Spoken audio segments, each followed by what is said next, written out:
asalaamualeykum wa rahmatullahi wa barakaatuhu mbokk yi ñu ñëwaat ak yéen ci waxtaan wu gàtt rek jëm ci réew mi ñu bokk ak diine ji ñu bokk ak valeur yi ñu bokk. mu mel na meññee yi mooy suñu mbokk yi nga xam ni dañu leen waxoon nguur gi ne leen ñu defar farine bi te jaaye ko njëg gi ñu wax. dañoo bañoon ba amoon tuuti béjoo seen digganteeg nguur gi mel na dellu nañu ginnaaw ba yaakaar naa ne li ñu bëgg ci mburu mi dañ ko ci am. teel na nag sax xam naa ne di wax waxi mburu waxtu wi ndax paaleen yi mel na bi ma leen tuddee bërki démb ak démb ku xool commentaire yi ñoom rekk nag la seen xol yi dagg ci li ma wax.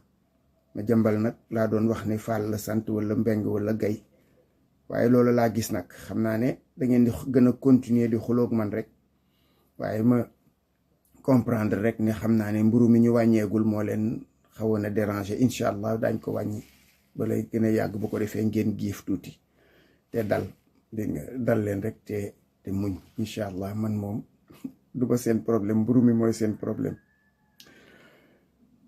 bu ko defee nag contrôle économique la ñu wax ne na taxaw temm ci gën a saytu njëg yi fexe ba mu sax te wér waaye contrôle économique moom itam yaa gees na ko joxoñ baaraam.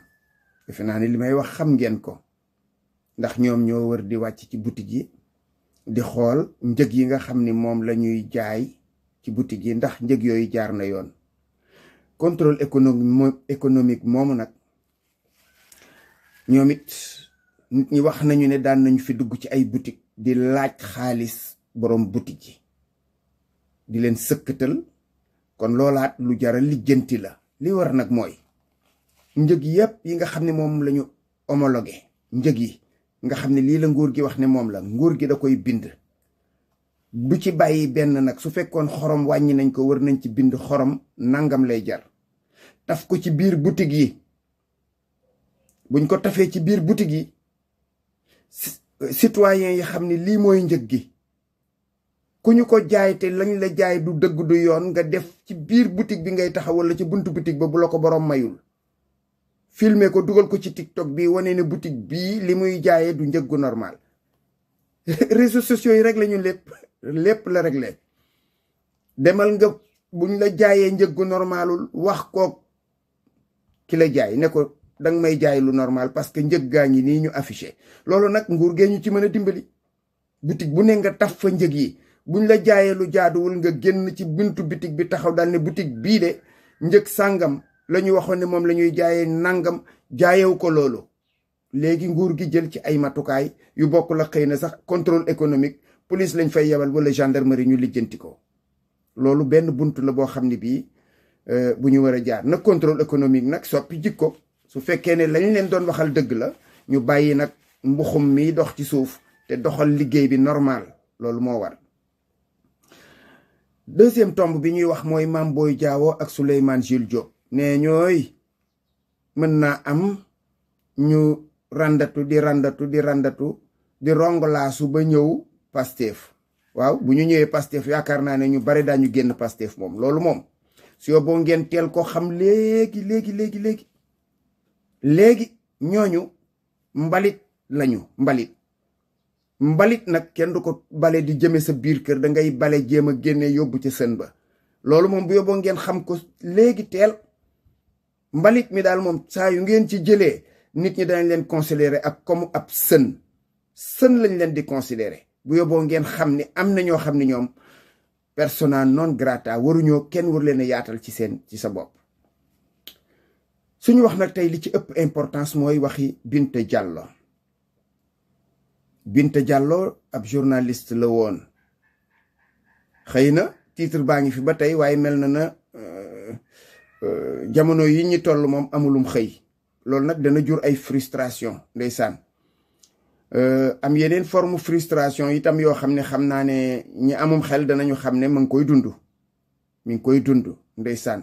une râleuse refoulée foo ko fekk rek ndeysaan ay problème mu boppam lay gérer Binta moom it ndeysaan la woon moo woon ni fu ne jaar na fa direeku fii watatu jëm fee dégg nga maam wasin fii ëmb fee ci waxinu wolof nag laa wax de waxuma dafa ëmb waxuma dafa wasin ci ni ñu dégg bala ñoo wëlbati samay wax ndeysaan buy wax sax danga naan kii est-ce que français lay làkk nga xam ni kon école journalisme yi wuuteeg sesti bari nañu ñu rey ci réew mi ndax da ngay dugg yor sas tuut dem ñu former la dali lay jox diplôme boo xam ni kenn xamul lu mu doon français mënoo ko làkk mënoo làkk anglais wolof moom waxaalewu ma ko lii nag mooy nattu bii ñuy dund tey ji plateau télévision yeeg plateau nu tuddati réseaux sociaux yeeg yooyu yépp fi mu ne nii ay problème la ku jóg rek ne chroniqueur la ku jóg rek ne chronique ku jóg ne analyse politique nangam ñun daal fii la ñu toll ak ñoom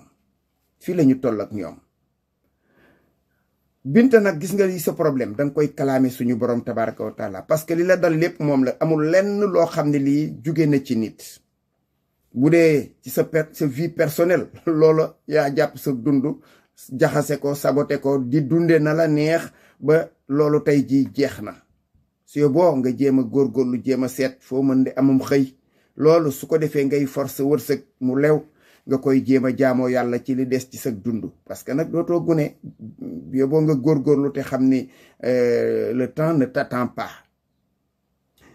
lii ngay def nii bërki démb wala démb di jël ay burkinabé neeñu yu ñëw dañuy marche wala dañuy def ki ñaxtu ci buntu ambassade du Sénégal ba nekk Burkina Faso nga posté ko di ko wone loolu yow ay action subversive ngay def la taxoon ñu jëlee Burkina Faso ambassade du France loolu yow actuellement moom ngay def ci wàllu Sénégal moom ngay def nga xam ni Binta bu fekkoon ne tey jii doo sénégalais pur et dur dañ lay génnee delloo la fa nga dëkk ndax façon boobu ku koy def cim réew mooy yaa ngi jéem a lëmbaaje loo xam ne lii waruta lëmbaajewu nga jël ko dugal ko ci sa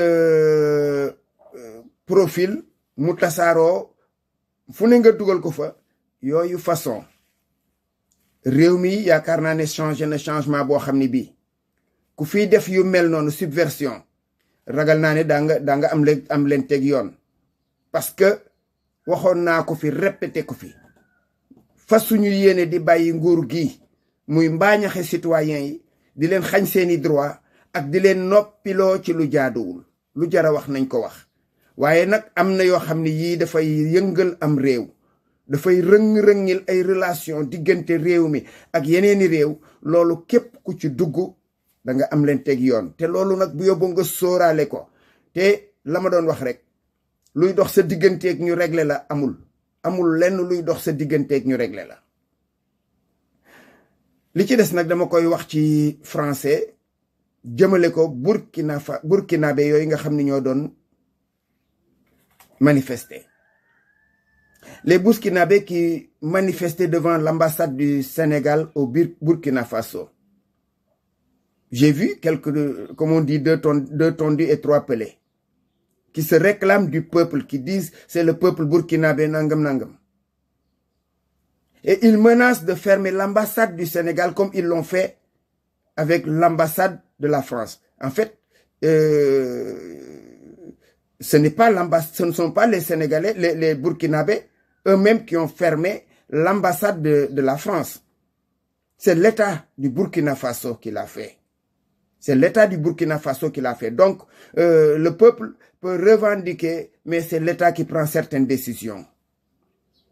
Et je l'ai entendu dire, oui, la jeunesse sénégalaise va chasser les présidents de la République et son premier ministre du pouvoir. Là aussi, tu ignores que Ousmane Sonko et Diomaye, c'est la jeunesse, hein? C'est la jeunesse. Et c'est la jeunesse du Sénégal qui a lutté durant des années, durant des mois pour défendre le projet PASTEF. Donc, si tu veux mettre en mal la jeunesse et son président, tu te trompes, tu te fous le doigt dans l'œil. Et moi, je cherchais, lorsque j'ai entendu les Burkinabés parler de problèmes avec Ousmane Sonko ou bien Bachirou Diomaye et le peuple burkinabé ou bien le Burkina Faso, moi j'ai cherché. Je n'ai rien vu. Je n'ai absolument rien vu qui puisse être à l'origine d'un tel comportement. Si c'est pour le cas de la CEDEAO, moi je dis que les pays qui l'ont quitté, le Mali, le Niger et le Burkina Faso avaient raison de le faire. Au moment de le faire, ils ont pris la bonne décision. Parce que la CEDEAO aussi jouait un rôle qui n'était pas très clair, qui n'était pas très catholique comme on dit. Mais Bachir Diomaye Faye, arrivé au pouvoir, ne pouvait se comporter que de cette façon. Lui-même, il a dénoncer des agissements au sein de la CEDEAO et je crois que s'il appelle le Mali, le Niger et le Burkina Faso à rejoindre la CEDEAO, mais c'est parce qu'il sait qu'il peut y avoir dialogue et des propositions qui pourront peut-être changer en bien la CEDEAO. Donc, il ne pouvait parler que de cette façon. Si vraiment vous êtes des cons embrigadés par des ennemis tapis dans l'ombre, c'est ça, c'est vos oignons, hein? Vous pouvez gesticuler, faire du bruit du matin au soir. Nous savons de quoi il s'agit. Parce que il y a des ennemis du Sénégal qui peuvent payer très cher pour que les gens fassent de la subversion et mettre le Sénégal en mal contre le Burkina Faso. Ça ne va pas passer, Inch'Allah, ça ne va pas passer. Donc, qu'on se le tienne pour dit. Le Sénégal n'a aucun problème avec le Burkina Faso, ni avec l'État du Burkina Faso, ni avec les Burkinabés eux-mêmes. Nous sommes un peuple uni parce que c'est l'Afrique. Et le président Bachir Diomaye Faye a le droit de revendiquer le panafricanisme parce que c'est l'Afrique qui doit être debout dans les années à venir. Alors, c'est quelques mots que je tenais à dire en français pour qu'ils comprennent que cette façon de se comporter n'est pas la bonne et qu'ils reculent avant qu'ils ne fassent du mal là où il n'y avait pas raison de le faire. Assalamu alaikum wa rahmatullahi wa barakatuh.